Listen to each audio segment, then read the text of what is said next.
یہ بھی صدر شریعہ بدر طریقہ مفتی محمد امجد علی آدمی علیہ الرحمہ بہار شریعت میں فرماتے گئے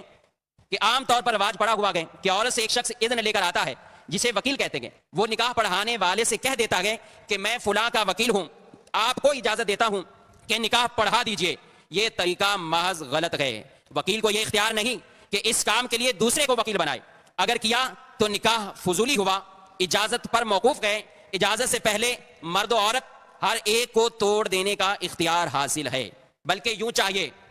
کہ جو نکاح پڑھائے وہ عورت یا اس کے ولی کا وکیل بنے، خواہ یہ خود اس کے پاس جا کر وکالت حاصل کرے یا دوسرا اس کی وکالت کے لیے اذن لائے کہ فلاں بن فلاں کو تو نے وکیل کیا کہ وہ تیرا نکاح فلاں سے کر دے، عورت کہے ہاں، تو اس صورت میں وکیل وہ خود نکاح خواہ بن جائیں گے اور یہ نکاح پھر اپنی شرائط کے ساتھ پورا درست منعقد ہو جائے گا۔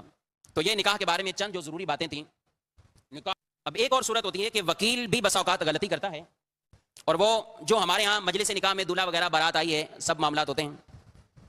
اب ہوتا یہ کہ عزیزوں میں سے دو چار افراد جو لڑکی کے پاس اس کا ماموں جا رہا ہے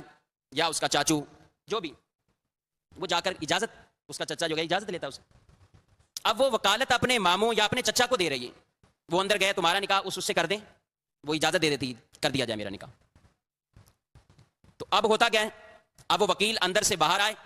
اور آ کر قاضی صاحب، مولانا صاحب، امام صاحب جو بھی موجود ہو، جو نکاح پڑھانے والے ہوتے ہیں، ان کو کہتے ہیں جی آپ نکاح پڑھا دیں، اس کا اس کے ساتھ نکاح پڑھا دیں، اجازت دے دی۔ تو اس لڑکی نے نکاح کی اجازت اس اپنے وکیل یعنی ماموں کو دی ہے یا چچا کو دی ہے یا جو بھی شخص اس کے بعد وکالت لینے گیا ہے، لیکن اس نے باہر آ کر وہی وکالت سپرد کر دی امام صاحب کے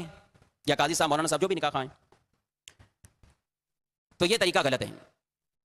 وہ یا تو اس بات کی اجازت لے شروع سے ہی یا وکیل مطلق بنے تاکہ اس کو آگے بھی وکالت دینے کا اختیار حاصل ہو،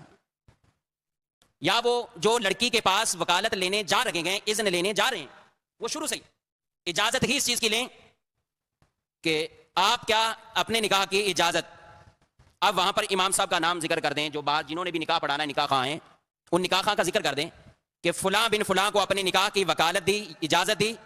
کہ وہ آپ کا نکاح فلاں بن فلاں سے کر دیں۔ سمجھ میں آ رہی صورت ہے؟ وہ اپنے لیے اگر اجازت لے کر آئیں گے اور باہر آ کر ان کو کہیں کہ آپ پڑھا دیں، اور پڑھاتے وہی ہیں، ظاہر ہے ماموں تو نہیں پڑھاتا، عموماً چچا بھی نہیں پڑھا رہا ہوتا،